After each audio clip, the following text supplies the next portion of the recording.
Êtes-vous prêts à découvrir l'un des terrariums les plus dingues que vous ayez jamais vu? Un décor de malade qui fait plus de 10 mètres carrés. Alors, c'est parti les amis.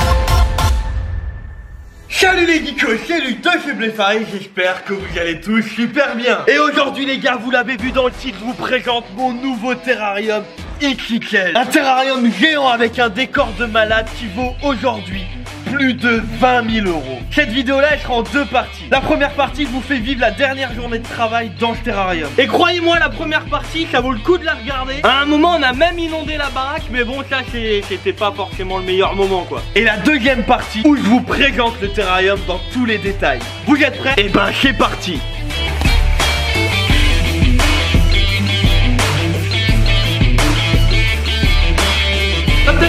Top.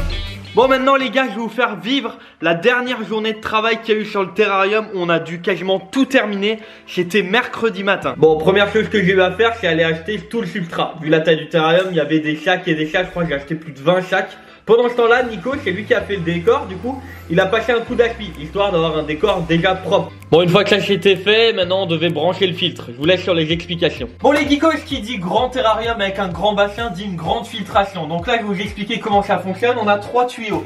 Un tuyau pour aspirer l'eau du bassin, c'est celui-là qui est relié à la pompe. Un tuyau où l'eau retourne dans le bassin. Et un autre tuyau, si jamais on fait le choix avec la pompe de brancher dessus, où l'eau part directement sur l'évacuation principale de la maison. Tout est relié là. Et là, Nico est en train de faire tous les branchements pour que ce soit nickel. Une fois que l'eau est aspirée par la pompe, elle est envoyée dans le filtre. Le filtre, il y a des mouches de filtration dedans et un UV. L'UV, c'est une lumière qui permet de tuer les mauvaises bactéries, les bactéries, tout ça. Donc c'est important pour l'hygiène du bassin. Et ensuite là, j'ai un choix. C'est-à-dire que je peux aller avec le robinet à gauche ou à droite. Ce qui me permet soit de renvoyer l'eau dans le bassin filtré, ou si je veux vider le bassin, toute l'eau aspirée, je tourne et l'eau part directement sur l'évacuation principale de la maison. Et du coup en quelques minutes on peut vider l'intégralité du bassin. Donc du coup tous les tuyaux qu'on voit de l'autre côté, on les voit aussi là. C'est-à-dire qu'ils partent à ce niveau là, de l'autre côté dans le local technique.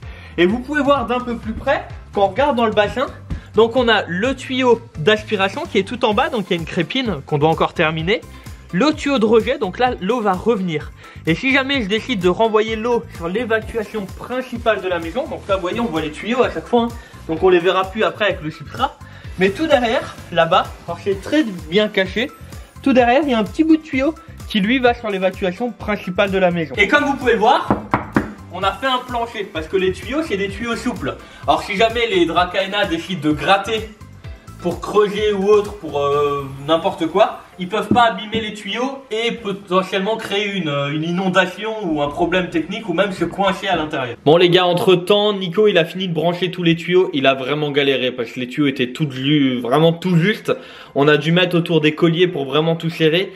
Et maintenant que tout le filtre est branché, et je vais vous le montrer et ensuite on attaque un des moments les plus importants, c'est-à-dire la mise en eau du bassin. Normalement le filtre est totalement branché, donc on a l'arrivée d'eau qui arrive directement sur la pompe qui envoie dans le filtre qui filtre, voilà, avec son rôle, et il renvoie directement l'eau dans le bassin de l'autre côté.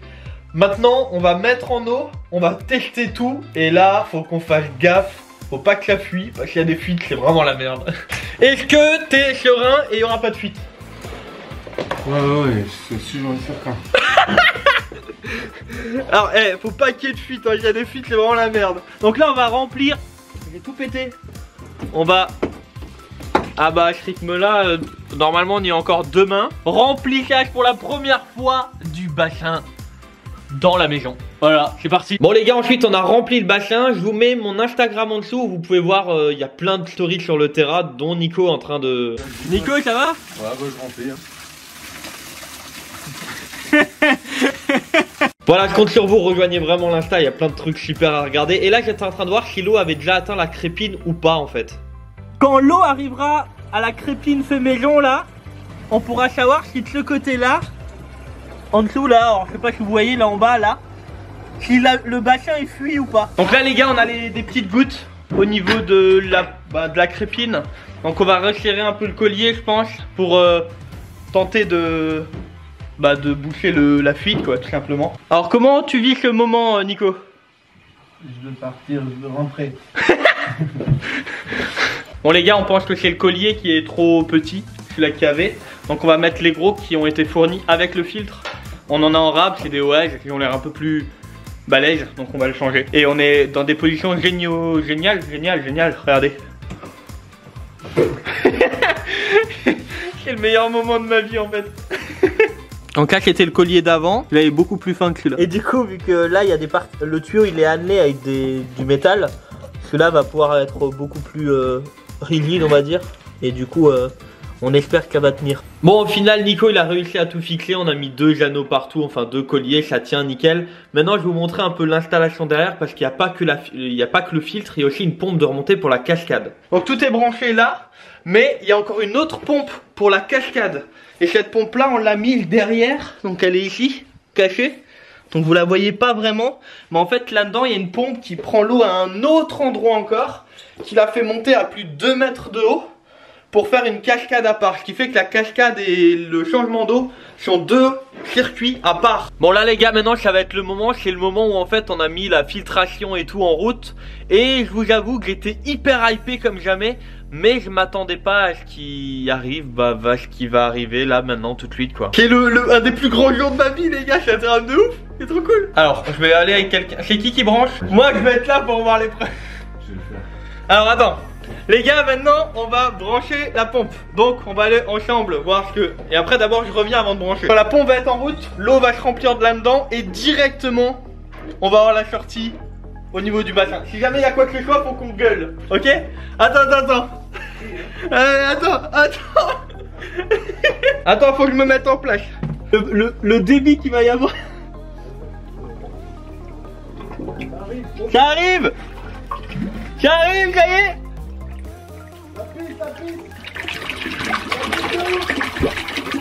C'est vrai? Oui, mais c'est rien, c'est le sud. Et toi, Jojon? Rien du tout. Ok, attends, faut qu'on continue. Chapichou. Mais non, mec, il y a de l'eau partout. C'était là, c'est pas fermé, il y en a un qui a pas fait son job là.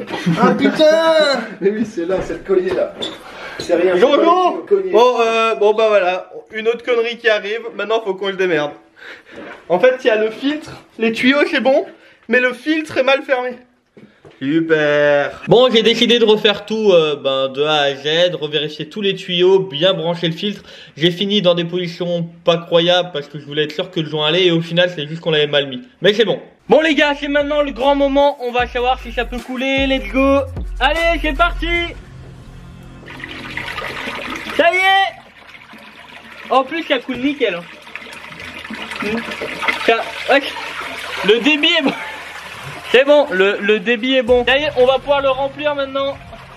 On va encore bien monter hein. Voilà. On peut monter jusqu'à où? On va prendre... On va aller au-dessus hein.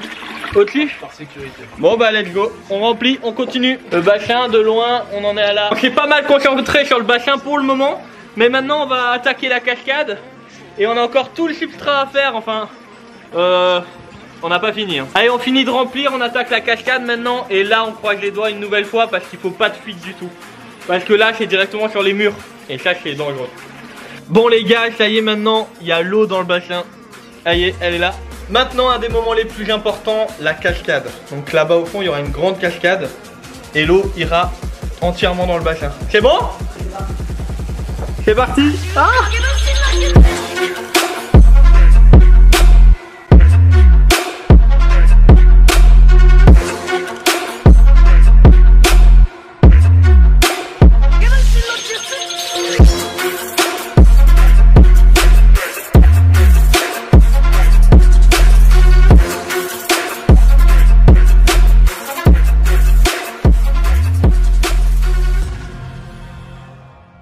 Maintenant que le bassin fonctionne et la cascade également, il fallait attaquer une des dernières grosses parties, c'est-à-dire le substrat qui a au fond partout.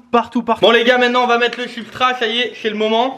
On a dû mettre une sous-couche en fait plus épaisse, parce que sinon ça demandait à peu près 50 sacs. On n'en avait pas autant. Donc là vous allez voir le remplissage, ça y est, on attaque maintenant. Bon les gars, pour mettre le substrat, on a passé beaucoup de temps parce qu'il y en avait énormément à mettre, on n'avait pas assez de sacs à la base, enfin bref, je vais tout expliquer. J'ai utilisé du Reptibark de chez Zoomed, c'est un substrat de fou pour tous les animaux tropicaux et ça évite beaucoup les parasites, donc c'est très important d'utiliser ce produit là, enfin moi je l'adore.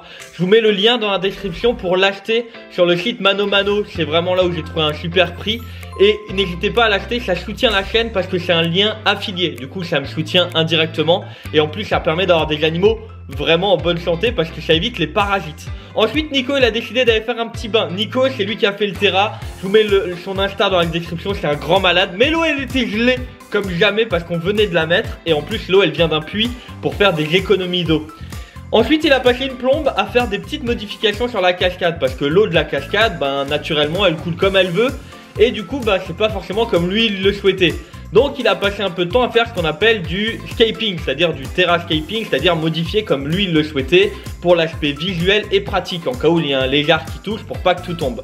Et croyez-moi, après il avait les pieds tellement gelés, il arrivait même plus à les bouger, c'était trop marrant.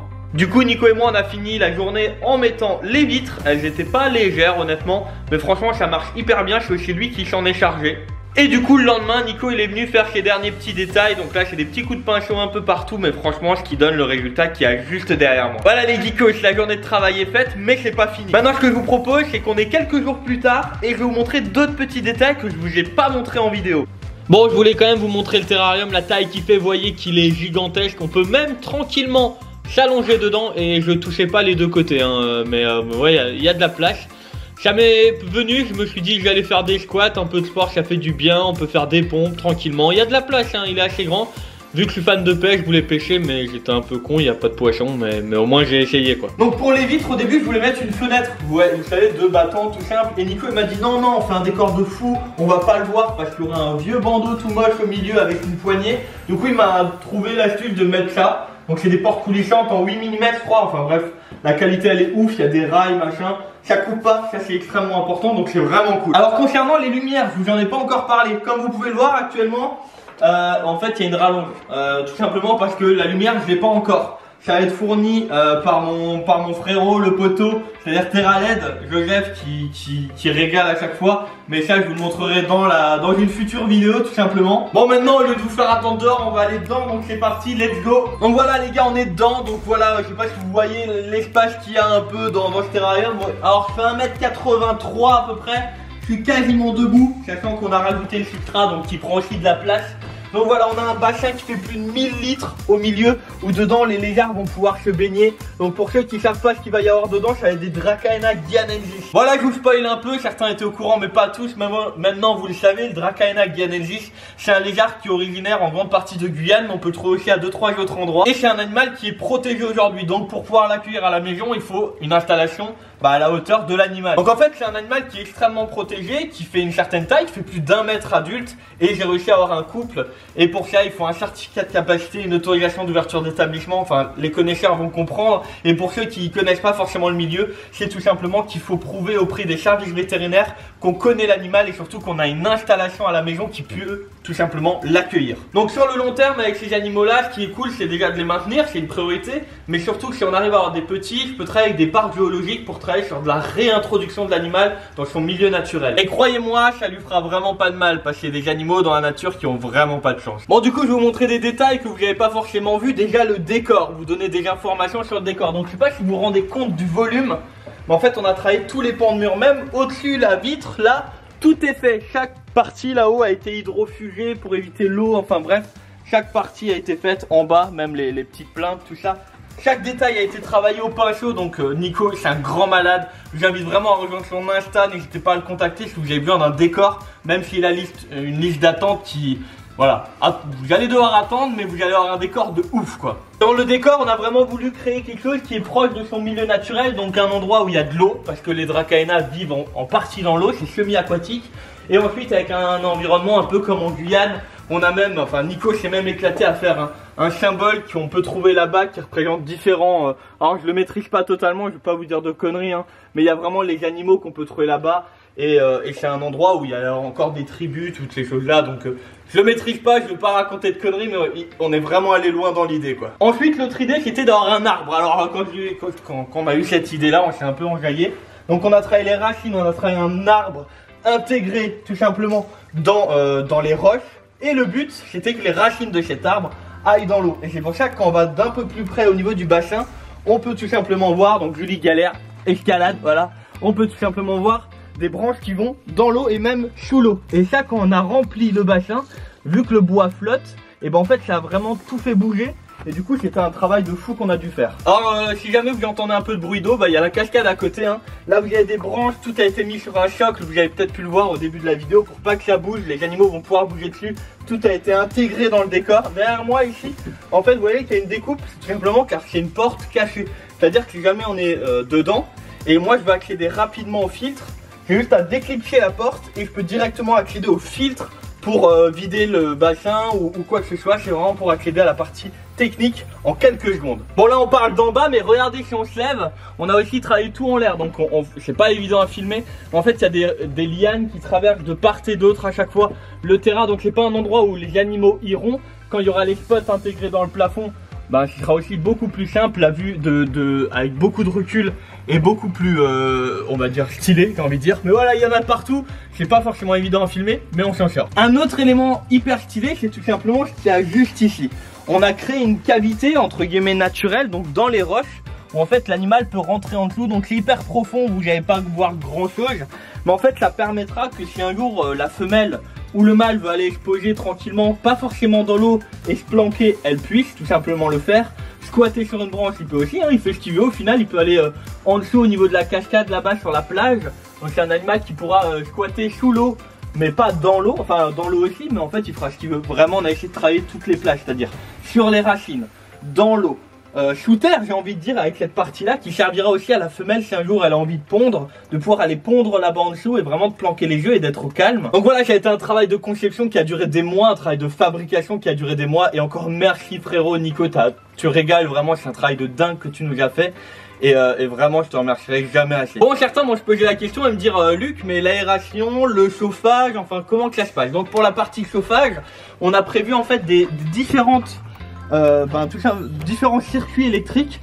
Donc des circuits pour les lumières, mais aussi des circuits pour mettre des lampes chauffantes. Donc en fait le but ça va être de fixer là-haut des douilles. Les douilles vont descendre tout simplement, descendre, et en général à peu près 50, Julie a failli se péter la tronche, à 50-60 cm on va mettre des grosses lampes chauffantes avec UV pour que l'animal, s'il veut venir squatter sous le chauffage, il puisse venir tranquillement se poser, tout ça. Et ça c'est vachement important. Bon, l'autre point important c'est l'aération, parce qu'ils ont besoin de respirer. Et en plus de ça, vu qu'il y a de l'eau là avec le bassin, la cascade, et vu qu'il va y avoir les lampes chauffantes, et ben automatiquement ça crée potentiellement de la vapeur d'eau et surtout de la condensation quand les vitres elles vont être fermées. Et ça c'est vraiment pas cool pour l'animal, et en plus esthétiquement on verra plus rien à l'intérieur. Donc pour ça on a dû mettre tout un système de VMC, c'est-à-dire qu'en haut au plafond il y a des grilles de VMC, elles sont bien cachées hein. Il y en a une qui est juste ici, il y en a une qui est juste là-bas, voilà. Donc en fait elles vont servir à aspirer l'air, l'humidité un peu du terrarium et de renouveler l'air, parce que voilà, là entre les vitres l'air peut rentrer et là-bas elle peut sortir, ce qui fait que ça va éviter une humidité stagnante et d'avoir des grosses coulures sur les vitres. Bon, du coup on est nouveau dans le local technique, vous voyez là il y a la porte, la fameuse porte qu'on peut ouvrir pour accéder directement dans le terrarium. Et il y a aussi toutes les gaines de VMC, c'est-à-dire les gaines qui prennent l'air dans le terrarium, qui arrivent ici. Ensuite là on va fixer la VMC, elle n'est pas encore mise en toute sincérité, et on fera un trou, ce qu'on appelle un carottage dans le mur là, pour envoyer l'air dehors. Voilà les geekos, j'espère que la vidéo vous a plu. Abonnez-vous à la chaîne parce qu'il y a plein d'autres choses qui vont arriver encore sur ce terrarium, mais aussi plein d'autres choses.